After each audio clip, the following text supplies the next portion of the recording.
And every hill and mountain shall be made low, the rough places will be made plain, and the crooked places will be made straight. And the glory of the Lord shall be revealed, and all flesh shall see it together.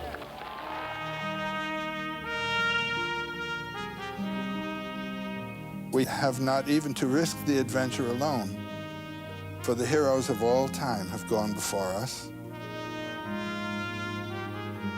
The labyrinth is thoroughly known. We have only to follow the thread of the hero path. And where we had thought to find an abomination, we shall find a god. And where we had thought to slay another, we shall slay ourselves. And where we had thought to travel outward, we shall come to the center of our own existence. And where we had thought to be alone, we shall be with all the world.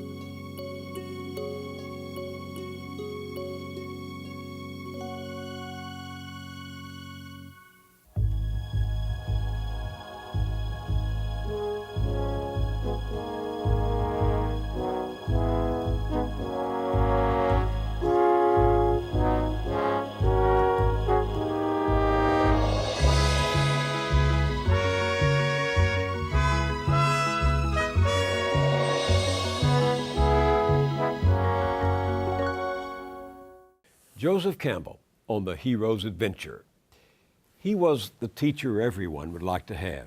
He was the archetype, to use one of his favorite words, the original, the ideal. One of his students at Sarah Lawrence College, where Campbell taught for almost 40 years, described him as a beaming flashlight into the darkness. The director George Lucas said of Campbell, "If it hadn't been for him, it's possible I would still be trying to write Star Wars." When I met him late in his life, college students across the country had been reading Campbell's influential book, The Hero with a Thousand Faces, for years. Scholars pored over his 4-volume study of mythology, The Mask of God. Now he was working on a monumental historical atlas of world mythology. Yet beyond the classroom and lecture halls, only a relative handful of people had ever seen Joseph Campbell in person or heard him speak. That changed with our series. As the broadcast played out over 6 consecutive weeks, the accumulating insight and wisdom had an enormous, unexpected impact. Thousands of letters poured into public television stations around the country. One that I received soon after the first broadcast from a woman in Kew Gardens, New York, summed up the collective reaction. She said, "I will never be the same." The series has been repeated over the years, and people continue to stop me in public to say simply, "Joseph Campbell changed my life." I say to all of them, yes, he was a great teacher. But exactly how and why he touched so many different lives, I can't say. But I can say this. At a time when millions of people were yearning for a way of talking about religious experience without regard to a rigid belief system, Campbell gave them the language for it. He said myths were clues to our spiritual nature, and they could help guide us to a sacred place within where we might unlock the creative power of our deeper, unconscious self. And then there was the brilliant clarity he brought to the great and enduring theme of mythology across the ages, the hero's adventure. He tracked that theme in the symbols, stories, and rituals that keep appearing in different cultures, coming alive in literature, art, and religion, and today in movies, comic books, and yes, video games. Campbell believed the most heroic of all acts is the courage to discover who you are and what you would like to be, to slay the savage dragon of the ego, and to follow your bliss to the truth of your life. We taped these conversations at George Lucas's Skywalker Ranch in California over the last 2 summers of Campbell's life. Naturally, we began with his favorite subject, the hero with 1,000 faces. Why the hero with 1,000 faces? Well, because there is a certain typical hero sequence of actions, which can be detected in stories from all over the world and from many, many periods of history. And I think it's essentially, you might say, the one deed done by many, many different people. Why are there so many stories of the hero or of heroes in mythology? Well, because that's what's worth writing about.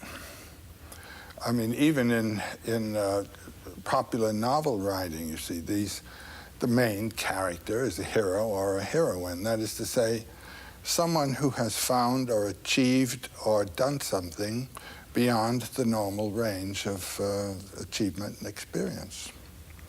A hero properly is someone who has given his life to something bigger than himself or other than himself. So in all of these cultures, whatever the costume the hero might be wearing, what is the deed? Well, there are two types of deed. One is the physical deed, the hero who has performed a war act or a physical act of heroism, saving a life. That's a hero act. Giving himself, sacrificing himself to another. And the other kind is the spiritual hero who has learned or found a mode of experiencing the supernormal range of human spiritual life, and then come back and communicated it. It's a cycle. It's a going and a return that the hero cycle represents.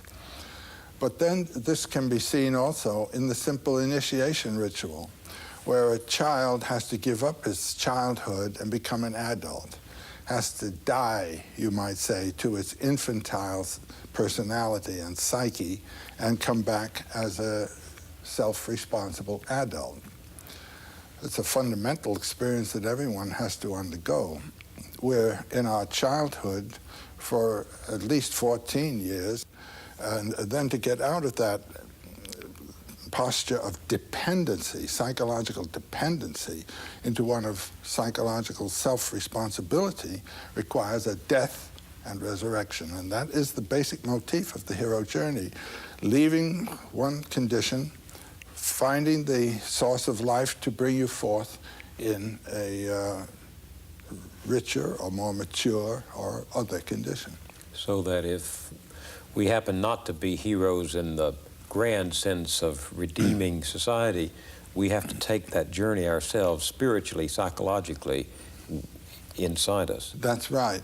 And Otto Rank, in his wonderful, very short book called The Myth of the Birth of the Hero, he says that everyone is a hero in his birth. He has undergone a tremendous transformation from a little, you might say, water creature living in a realm of the amniotic fluid and so forth, and then coming out, becoming an air-breathing mammal that ultimately will be self-standing and so forth. This is an enormous transformation, and it is a heroic act, and it's a heroic act on the mother's part to bring it about. That's the primary hero form, you might say. Still a journey to be taken after that. There's a big one to be taken. And that journey is not consciously undertaken. Do heroes go out on their own initiative? Well, they're both kinds.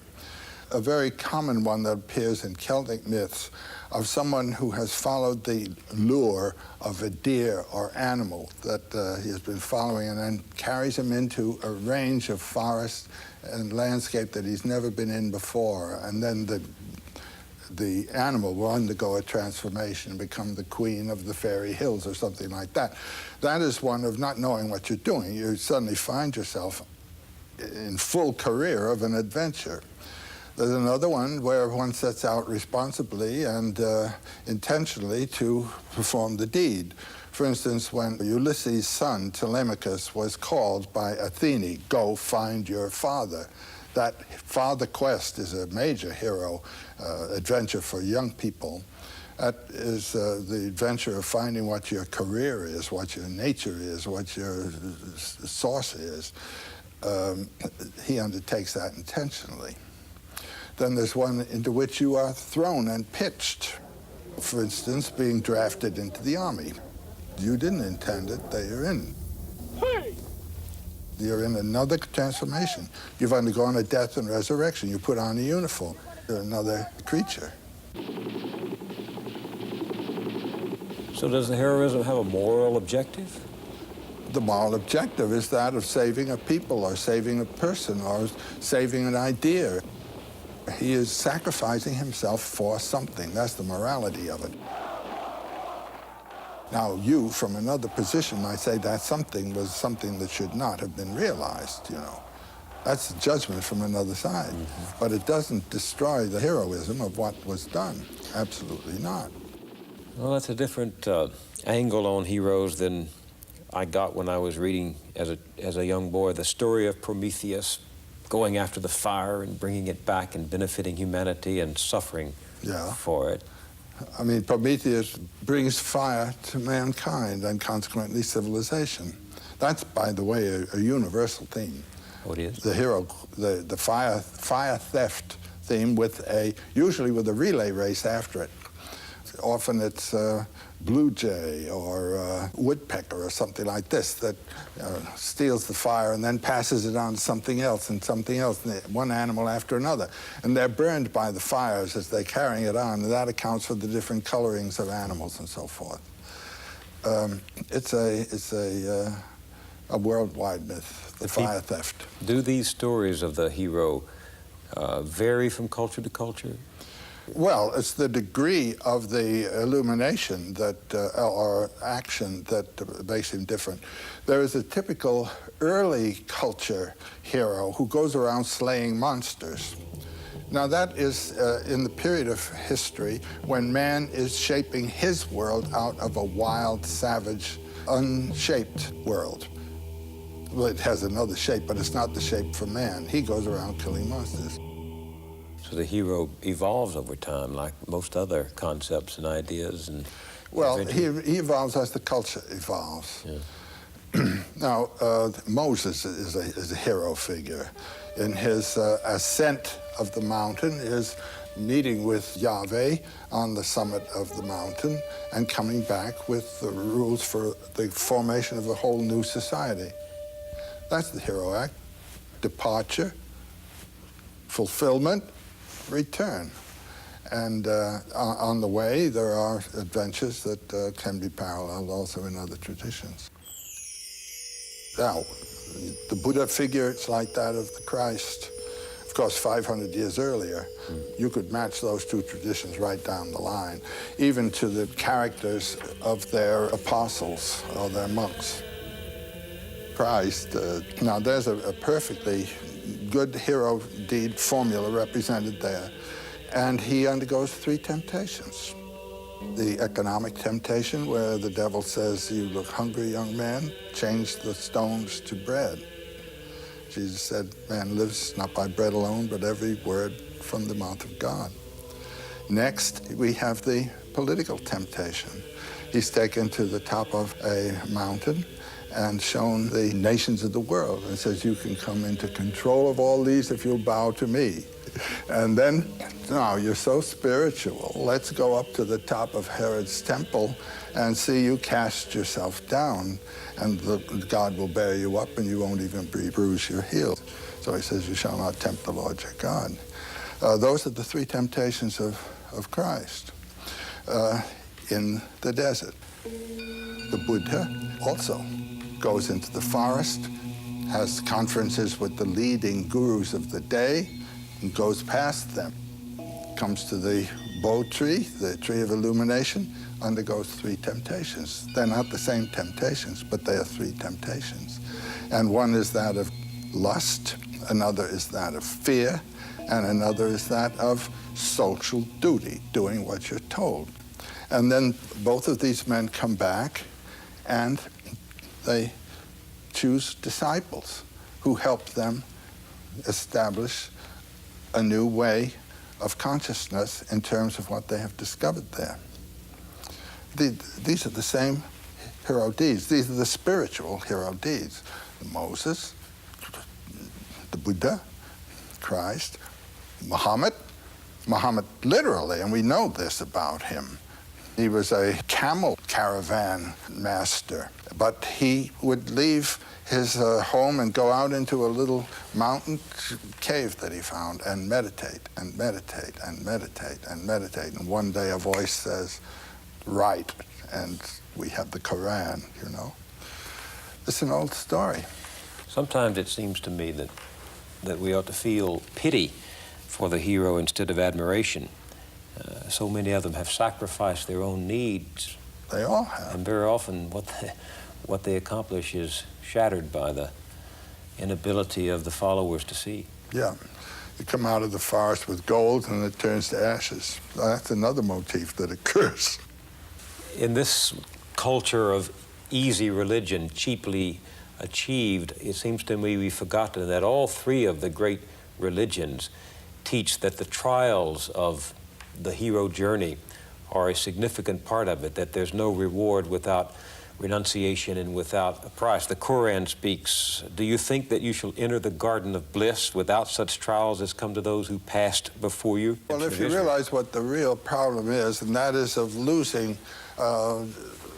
primarily thinking about yourself and your own self-protection, losing yourself, giving yourself to another. That's what a trial in itself, is it not? Mm-hmm. There's a big transformation of consciousness that's concerned. And what all the myths have to deal with is transformation of consciousness. That you're thinking in this way, and you have now to think in that way. Well, how is the consciousness transformed? By the trials. The test that the hero Tests undergoes. or certain illuminating revelations. Trials and revelations are what it's all about. Well, who in society today is making any heroic myth at all for us? Do movies do this? Do movies create hero myths? I don't know. Now, my experience of movies, I mean, the significant experience I had of movies was when I was a boy, and they were all really movies. They weren't talkies, they were black and white movies. And I had a hero figure who meant something to me, and he served as a kind of model for myself in my physical character, and that was Douglas Fairbanks. I wanted to be a synthesis of Douglas Fairbanks and Leonardo da Vinci. That was my idea. But those were models, were roles that came to me.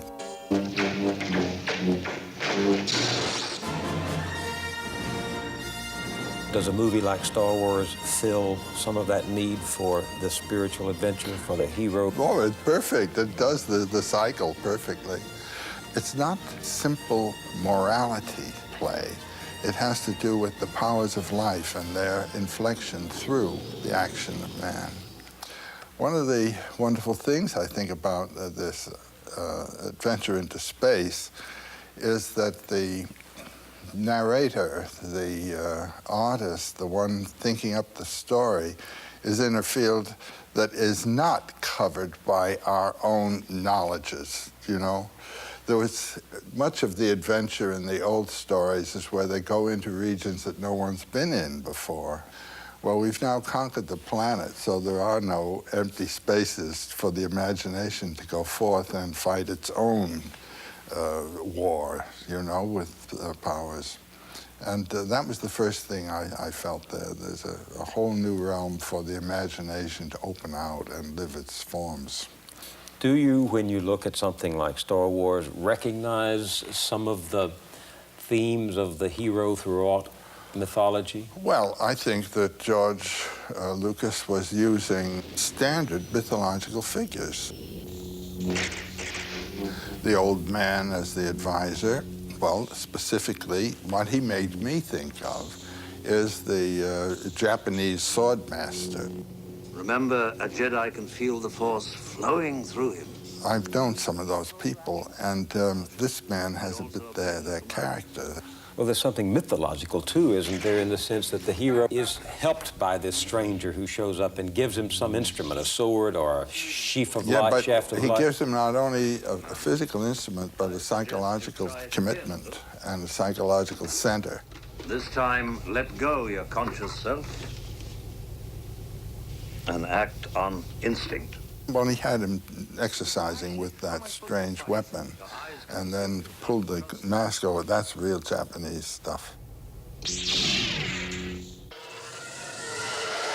I'll take them myself. When I took our two sons to see it, they did the same thing the audience did at that moment when the voice of Ben Kenobi says to Luke Skywalker in the climactic moment, Use the Force, Luke. Let go, Luke. the audience broke out into They did. elation, into applause. Well, you see, this thing communicates. It is in a language that is talking to young people today, and that's marvelous.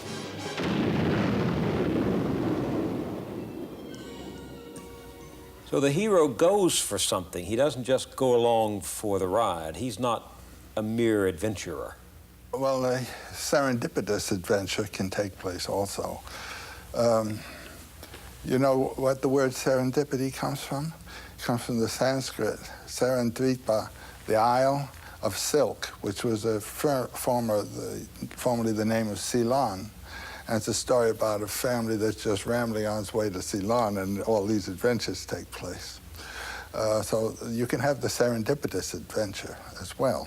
Is the adventurer who takes that kind of trip a hero in the mythological He sense? is ready for it. This is a very interesting thing about these mythological themes. The achievement of the hero is one that he is ready for, and it's really a manifestation of his character. And it's amusing the way in which the landscape and the conditions of the environment match the readiness of the hero. The adventure that he's ready for is the one that he gets. Look, I ain't in this for your revolution, and I'm not in it for you, Princess. I expect to be well paid. The mercenary, Solo, begins as a mercenary and ends up as a hero. He was a very practical guy, a materialist in his character, at least as he thought of himself, but he was a compassionate human being at the same time and didn't know it. The adventure evoked a quality of his character that he hadn't known he possessed. I love you. I know. He thinks he's an egoist, he really isn't. And that's a very lovable kind of human being, I think, and there are lots of them functioning beautifully in the world. They think they're working for themselves, very practical and all, but no, there's something else pushing them.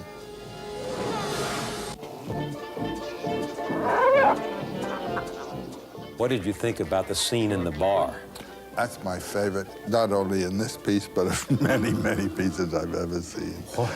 Well, where you are is on the edge. You're about to embark into the outlying spaces. And The real adventure out A there. real adventure. This is the jumping off place.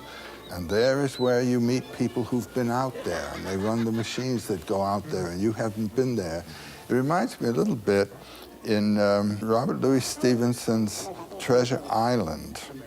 The atmosphere before you start off the adventure. You're in a seaport, and there's old salt seamen who've been on the sea, and that's their world, and these are the space people also. I got a bad feeling about this.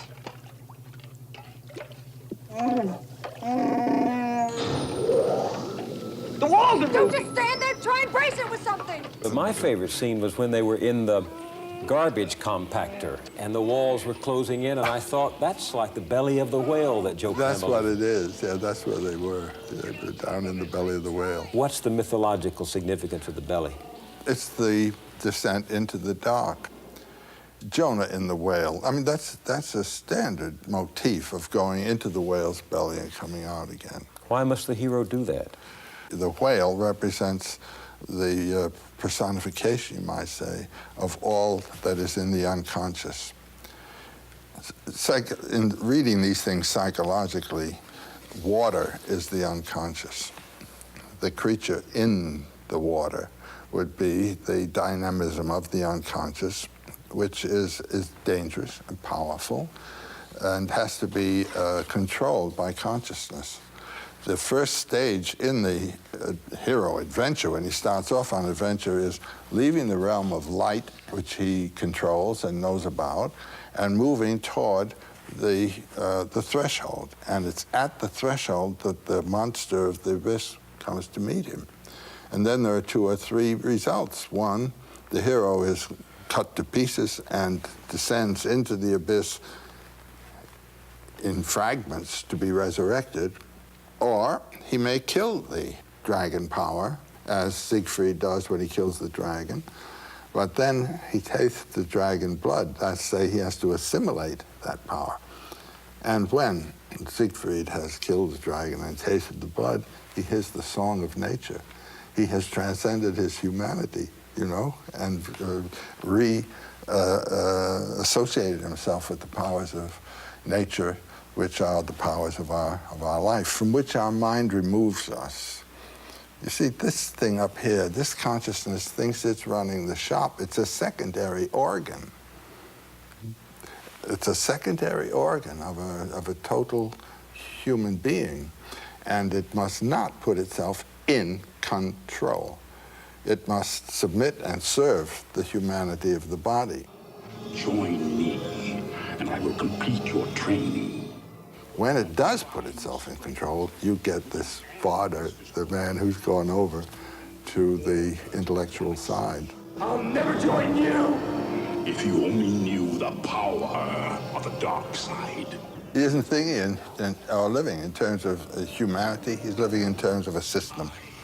And this is the threat to our lives. We all face it.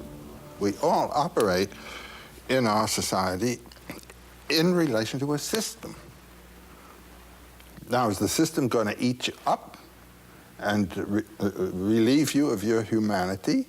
Or are you going to be able to use the system to human purposes? Would the hero with 1,000 faces help us to answer that question about how to change the system so that we are not serving it? I don't think it would help you to change the system, but it would help you to live in the system as a human being. By doing what? Well, like Luke Skywalker, not going over, but resisting its impersonal claims. But I can hear someone out there in the audience saying, well, that's all well and good for the imagination of a George Lucas or for the scholarship of a Joseph Campbell, but that isn't what happens in my life. You bet it does.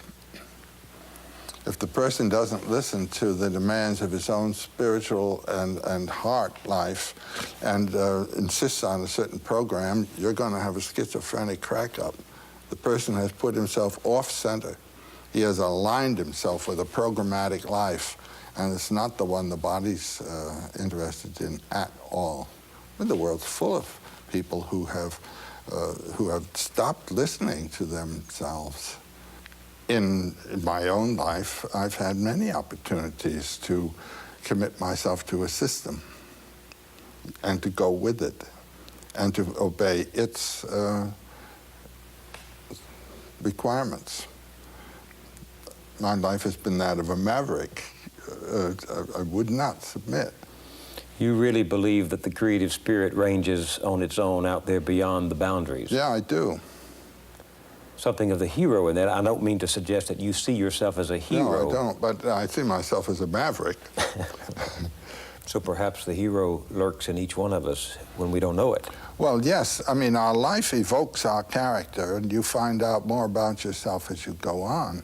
And it's very nice to be able to put yourself in situations that will evoke your higher nature rather than your lower. Give me an example. I can give you a story. I'm dealing with an Iroquois story right now. There's a motif that comes in American Indian stories very often, what I call the refusal of suitors. A girl with her mother lived in a wigwam on the edge of the village. She was a very handsome girl, but extremely proud, and would not accept any of the boys. They proposed to her through the mother, and the mother was terribly annoyed with her. Well, one day, they're out collecting wood, and they have gone a long way from the village. And while they are collecting the wood, a terrific darkness comes over them. Now, this wasn't the darkness of night descending. When you have a darkness like that, there's some magician at work somewhere. So the mother says, well, let's gather some bark and make a little wigwam, a bark wigwam for ourselves, and collect wood for a fire, and we'll just spend the night here. So they do that, and the mother falls asleep. And the girl looks, and there's this magnificent guy standing there with a wampum sash, glorious, and feathers, and all this kind of black feathers. He says, "I've come to marry you, and I'll await your reply."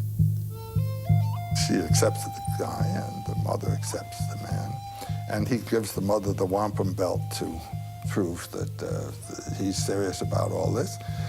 So he goes away with the girl. She has acquiesced. Mere human beings weren't good enough for her, but here's something that really, so she's in another domain. Now the adventure is marvelous. She goes with him to his village, and they enter his lodge. The people in there greet her, and she feels very comfortable about it and all. And then the next day, he says, "I'm going off to hunt." So he leaves the lodge, and the door is closed with a flap. There's a flap. When he closes the flap, she hears a strange sound. So there's the whole day, and she's just in the hut. And as evening comes, she hears that strange sound again.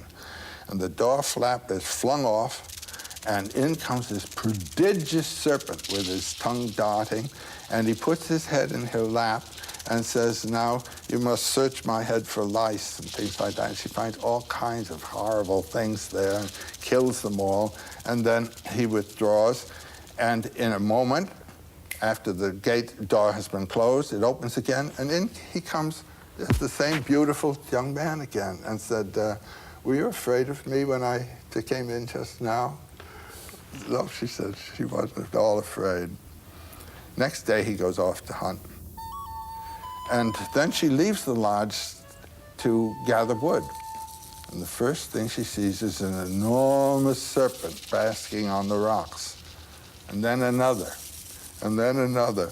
Then she begins to feel very badly, very homesick and discouraged. Then the evening, the serpent, and then the man again. The third day, when he leaves, she decides she's going to try to get out of this place. So she goes out, and she's standing in the woods thinking, and a voice speaks to her, and she turns, and there's a little old man there. And he says, "Darling, you are in trouble. The man that you've married is one of 7 brothers. They are great magicians. And like many people of this kind, their hearts are not in their bodies. There is a collection of 7 hearts in a bag that is hidden under the bed of the eldest to whom you are married. You must go get that, and then we'll deal with the next part of the adventure." She goes in and finds a bag of hearts and is running out, and a voice calls after her, "Stop, stop." It's the voice of the magician. And she continues to run. He says, "You may think you can get away from me, but you never can." And just at that point, she hears the voice of the old man. He says, "I'll help you, dear." And he's pulling her out of the water. She didn't even know that she was in water. What does that say to you? That's to say, you have moved out of the hard land, the solid earth, and are in the field of the unconscious. And she had pulled herself into the transcendent realm and got caught in the negative powers of the abyss, and she's being rescued now by the upper powers. What you have done has been to elevate yourself out of the local field and put yourself in a field of higher power, higher danger, and are you going to be able to handle it? If you are not eligible for this place into which you put yourself, it's going to be a demon marriage. It's going to be a real mess. If you are eligible, it can be a glory that will give you a life that is yours in your own way. So these stories of mythology are simply trying to express a truth that can't be grasped any other way. It's the edge, the interface between what can be known and what is never to be discovered, because it is a mystery transcendent of all human research. The source of life. What is it? No one knows. Why are stories important for getting at that? Well, I think it's important to live life with a knowledge of its mystery and of your own mystery. And it gives life a new zest, a new balance, a new harmony to do this. I mean, therapy and psychological therapy, when people find out what it is that's ticking in them, they get straightened out. And what is it that life is? I find thinking in mythological terms has helped people visibly. You can see it happen. How? What does it do? It erases anxieties. It puts them in accord with the inevitables of their life, and they can see the positive values of what are the negative aspects of what is positive. It's whether you're going to say no to the serpent or yes to the serpent. As easy as that. No to the adventure? Yeah, the adventure of being alive, of living. When I was growing up, tales of King Arthur, tales of the medieval knights, tales of the dragon slayers were very strong in my world. Dragons represent greed, really. The European dragon guards things in his cave, and what he guards are heaps of gold and virgins. And he can't make use of either of them, but he just guards. There's no vitality of experience, either of the value of the gold or of the female whom he's guarding there. Psychologically, the dragon is one's own binding of oneself to one's ego, and you're captured in your own dragon cage. And the problem of the psychiatrist is to break that dragon, open him up, so that you can have a larger field of relationships. Jung had a patient come to him who felt alone, and she drew a picture of herself as caught in the rocks. From the waist down, she was bound in rocks. And this was on a windy shore, and the wind blowing and her hair blowing, and all the gold, which is the sign of the vitality of life, was locked in the rocks.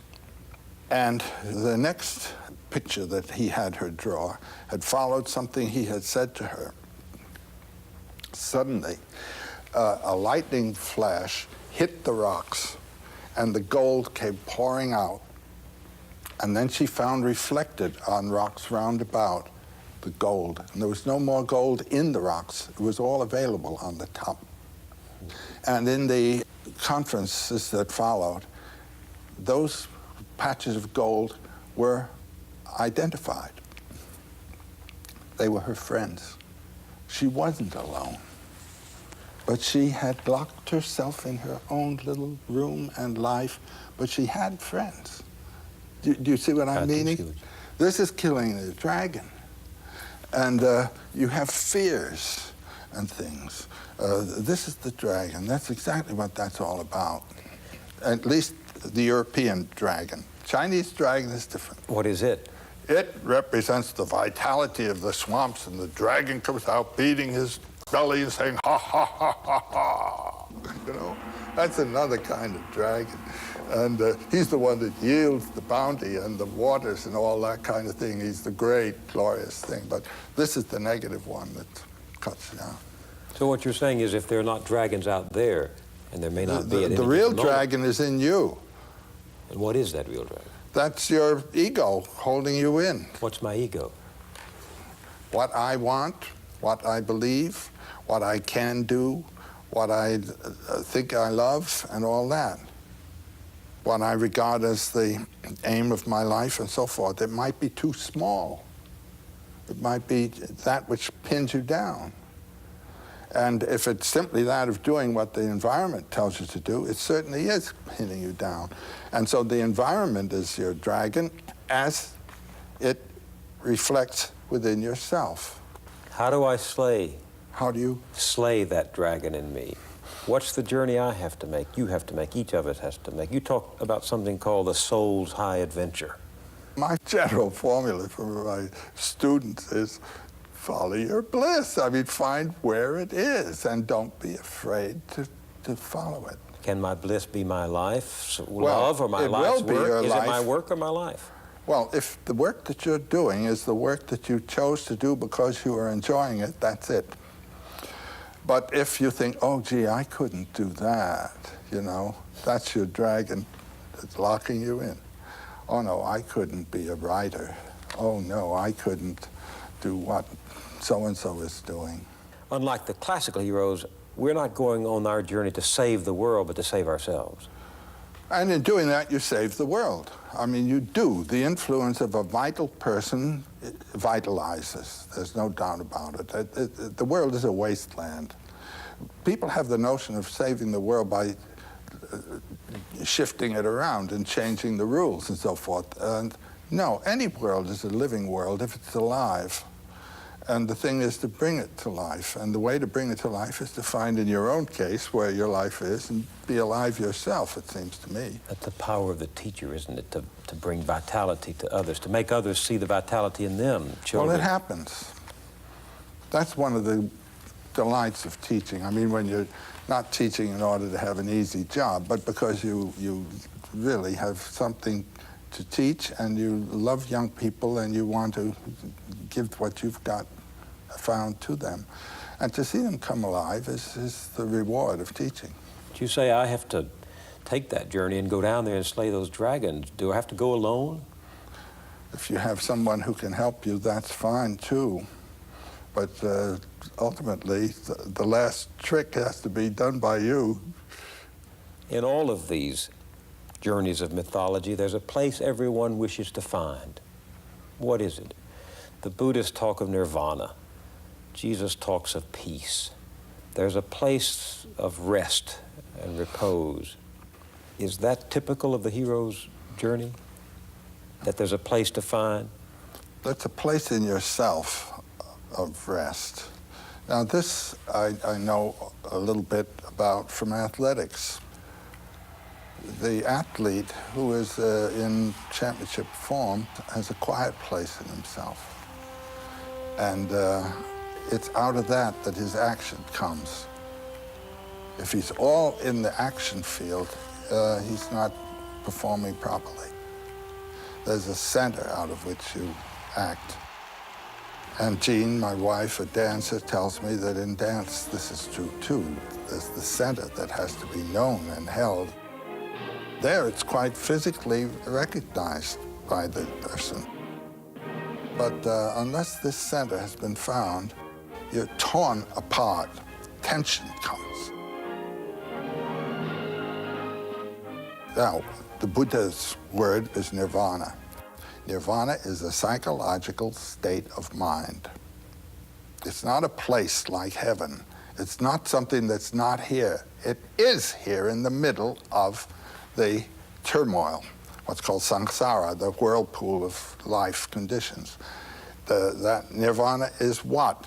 It is the condition that comes when you are not compelled by desire or by fear or by social commitments.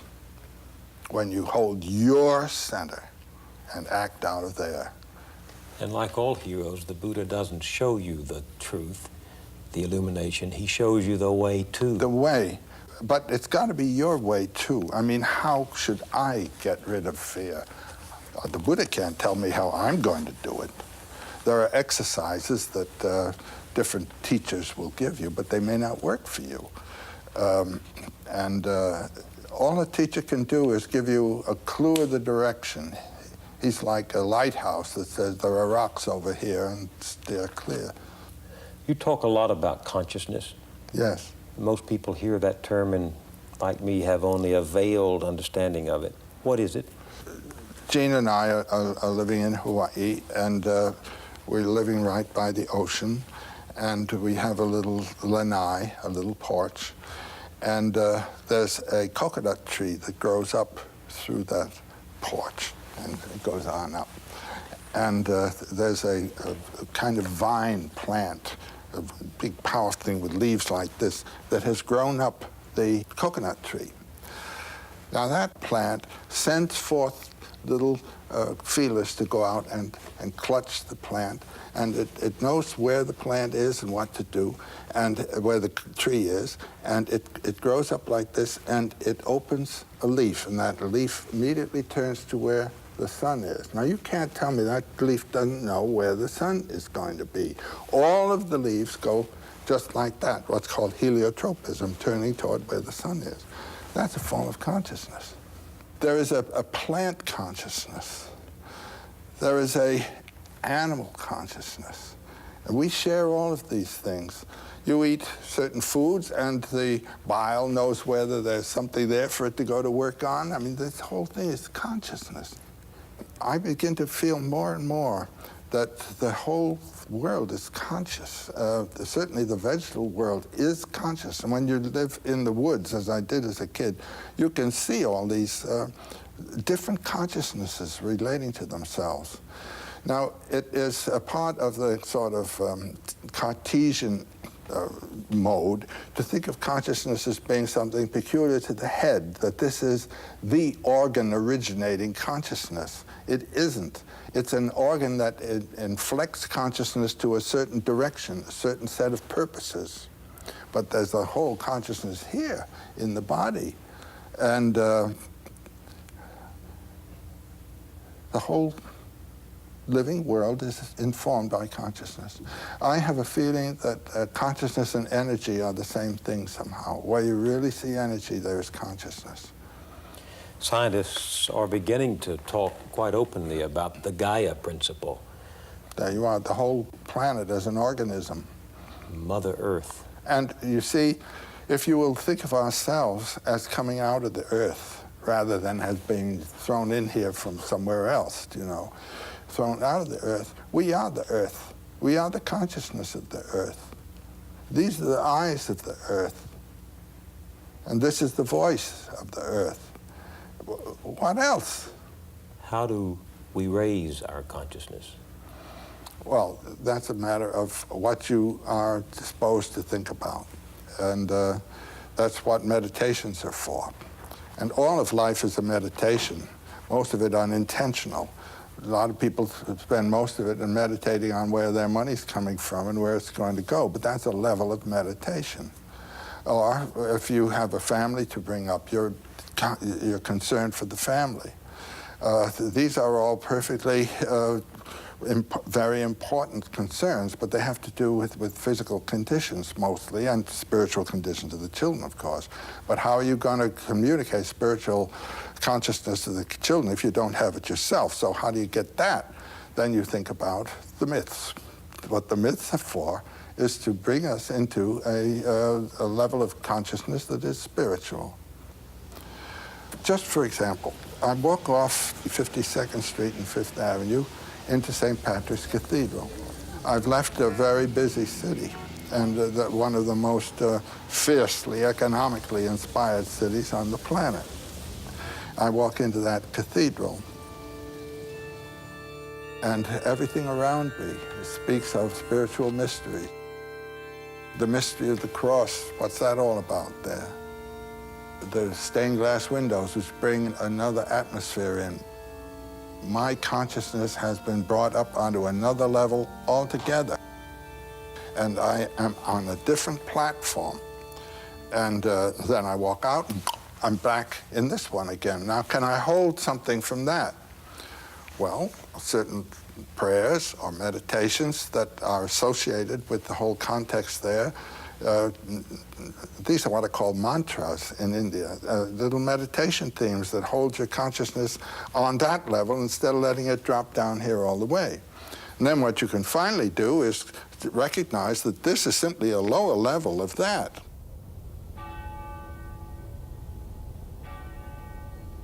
The cathedral at Chartres, which you love so much, also expresses a relationship of the human to the cosmos, doesn't it? Well, I think everyone who has spent any time at Chartres has felt something very special about this cathedral. I've been there about 8 times.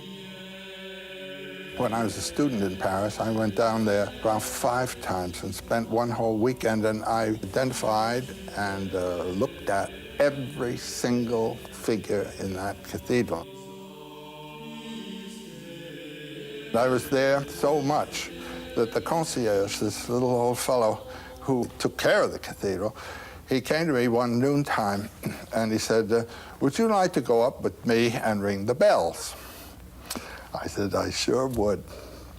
So we climbed the flesh, the tower, up to where the great bell was, the great, enormous bronze bell. And there was a little, like a seesaw. And he stood on one end of the seesaw, and I stood on the other end of the seesaw. And there was a little bar there for us to hold on to. He gave the thing a push, and then he was on it, and I was on it. We started going up and down, and the wind blowing through our hair up there in the cathedral. And then it began underneath. Bong, you know, bong, bong. I tell you, it was one of the most thrilling adventures in my life. And when it was all over, he brought me down. He said, I want to show you where my room is. Well, in a cathedral, you have the nave, and then the transept, and then the apse. And around the apse is the choir screen. Now, the choir screen in Chartres is about that wide. And he took me in a little door into the middle of the choir screen, and there was his little bed and a little table with a lamp on it. And when I looked out, there was the Black Madonna, the vitrine, the window of the Black Madonna, and that was where he lived. Now, there was a man living in a meditation, a constant meditation. I mean, that was a very moving, beautiful thing. Well, I've been there time and time again since. What do you find when you go there? What does it say about all that we've been discussing? Well, the first thing it says is it takes me back to a time when these principles informed the society. I mean, you can tell what's informing the society by the size of what the building is that's the tallest building in the place. When you approach a medieval town, the cathedral's the tallest thing in the place. When you approach a 17th century city, it's the political palace that's the tallest thing in the place. And when you approach a modern city, it's office buildings and dwellings that are the tallest things in the place. And if you go to Salt Lake City, you'll see the whole thing illustrated right in front of your face. First, the temple was built. The temple was built right in the center of the city. I mean, this was the proper organization. That's the spiritual center from which all flows in all directions. And then the Capitol was built right beside the temple. And it's bigger than the temple. And now the biggest thing is the office building that takes care of the affairs of both the temple and the political building. That's the history of Western civilization, from the Gothic through the princely periods of the 16th, 17th, 18th centuries to this economic world that we're in now. In New York now, the debate is over who can build the tallest building, not to praise, but to build the tallest building. Yeah, and they are magnificent. I mean, some of the things that are going up in New York now really are, and this is a kind of architectural triumph. And what it is the statement of the city. We are a financial power center, and look what we can do. It's a kind of virtuosic, acrobatic stunt. Will new myths come from there? Well, something might. You can't predict what a myth is going to be any more than you can predict what you're going to dream tonight. Myths and dreams come from the same place. They come from realizations of some kind that have then to find expression in symbolic form. And the only myth that's going to be worth thinking about in the immediate future is one that's talking about the planet, not this city, not these people, but the planet and everybody on it. That's my main thought for what the future myth is going to be. And what it will have to deal with will be exactly what all myths have dealt with. The maturation of the individual, the gradual, the pedagogical way to follow from dependency through adulthood to maturity and then to the exit, and how to do it. And then how to relate to this society, and how to relate this society to the world of nature and the cosmos. That's what the myths have all talked about. That's what this one's got to talk about. But the society that it's got to talk about is the society of the planet. And until that gets going, you don't have anything. There's that wonderful photograph you have of the Earth seen from space. And it's very small, and at the same time, it's very grand. You don't see any divisions there of nations or states or anything of the kind. This might be the symbol, really, for the new mythology to come. That is the country that we are going to be celebrating. And those are the people that we are one with.